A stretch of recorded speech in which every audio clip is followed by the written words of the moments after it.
Keep talking about my squad, our personnel ages, the way he plays, he stays injured, we're past our time in this league, etc., etc., etc. Do me one favor, please, and I mean please, keep that same narrative energy when it begins. That's all I ask. Hashtag thank you.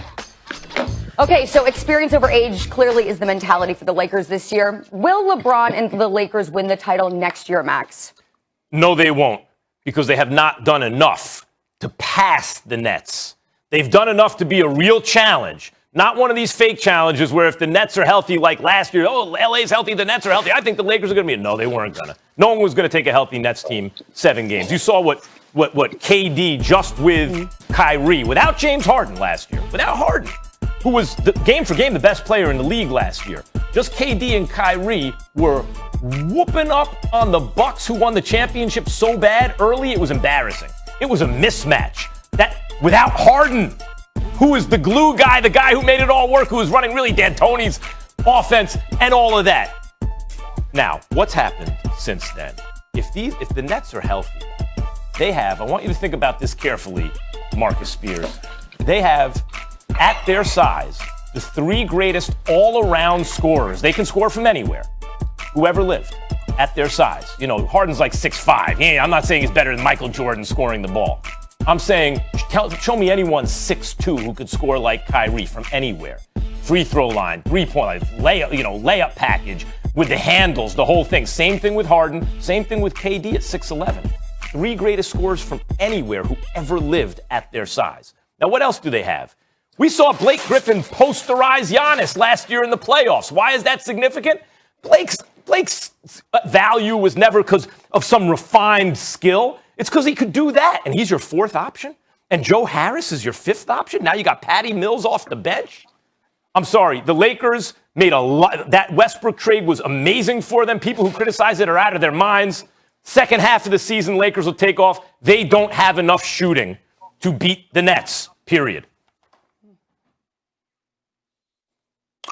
So outscoring the Lakers is how you're building the Nets winning the championship. That's what you're saying, because you mentioned those 3 guys. Listen, first of all, let me say this. I mad respect for KD, Kyrie, and James Harden and what the Nets have done.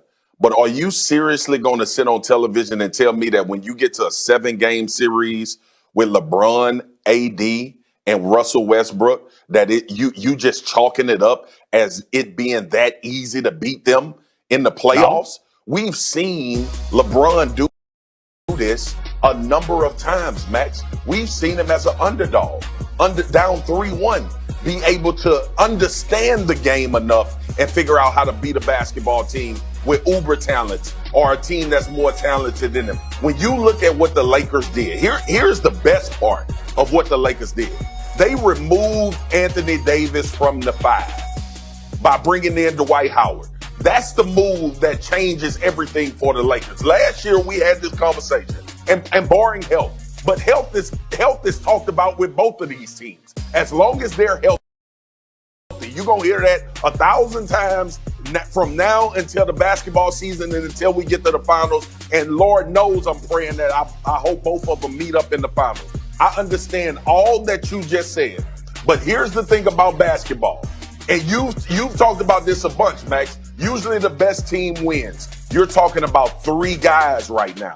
And we're mentioning the big 3 guys. I want the team that's led by LeBron James. I don't care who playing on the other side. As long as the talent is not a big discrepancy, which I don't think it is, because we're still talking about AD as a top 5 player in his position of all time. We're still talking about Russell Westbrook, who's going to put pressure on Kyrie or James or whoever is guarding him to play both ends of the court. We're still talking about LeBron James. You bring Dwight Howard in to be a guy around the rim to protect the rim.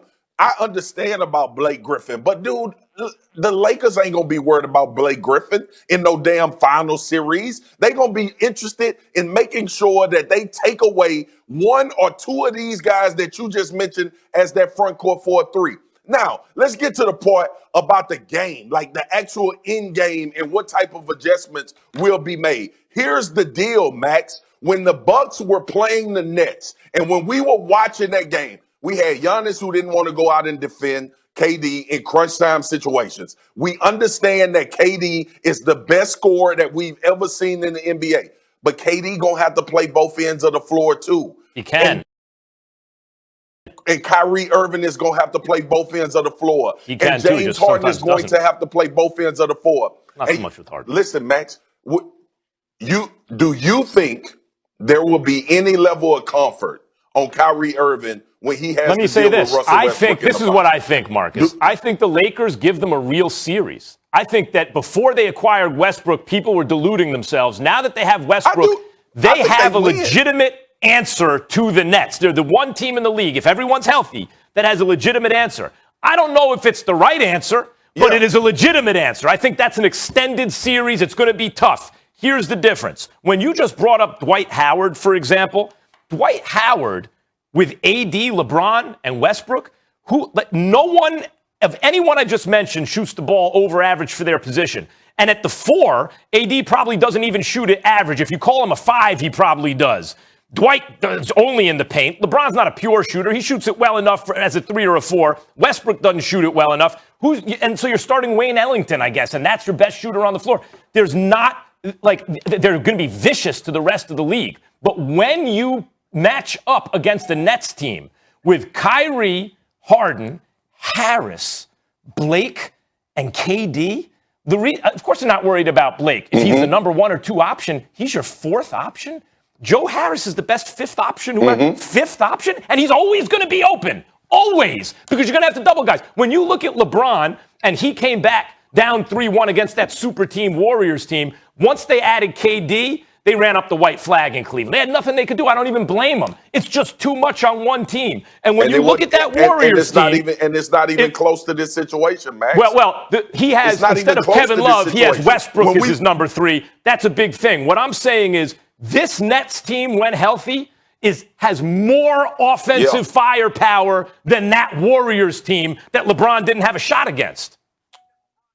And fortunately, you play defense in basketball too. And we always that's why it'll be good. We forget that you got to do that. Like a lot of people forget because we get enamored with talking about how well James, KD, and Kyrie are on the offensive side of the court. There's another side that pressure will be put on them. Max, them buckets ain't that easy with Dwight Howard standing in the paint. Them buckets ain't that easy. You still got to put in extra work on the defense. You have to put in extra work on the defensive end of the court as well. Listen, let me say this too. When we look at the Bucks and Nets, right? I'm going back. That's a terrible matchup for the Milwaukee Bucks. It's terrible because Giannis doesn't have a perimeter game. Giannis doesn't have a perimeter game. We know exactly what Giannis is going to do. I like Harden Tucker. I like Harden Tucker, especially with open looks. You also not a great shooter. I like him too. He's not a good shooter. What you think the Lakers are going to do? This is what I think the Lakers are going to do, Marcus. This is what I think they're going to do. And I tweeted it out as soon as they made the Westbrook trade. It was an amazing trade. They traded spare parts for Russell freaking Westbrook, who every year plays with new teammates on a new team. Takes the first half of the season to figure it out. Everyone says he's over. He's no good anymore. Then by the second half of the season, they figure it out together, and he's an MVP caliber player. It's an amazing move. And I tweeted out when they made the move. They have a legitimate answer to Brooklyn. Brooklyn will shoot it better. The Lakers will defend it better. The Lakers have more athletes, like Russell Westbrook and LeBron James as athletes. That's tough to match up with. That's why it's going to be a series. But in terms of the way the parts fit together, you're going to have to score, if the Nets are healthy, 130-plus points a night to beat them. You ain't going to beat them with 115 points. I just don't understand. It's going to be the greatest offense in the history of American team sports. Max, do you not believe? Let's have an honest conversation on television because people are watching us. Yes. Do you think that the Lakers will not be able to match points with the Brooklyn Nets? Correct. You believe that? I believe it. Correct.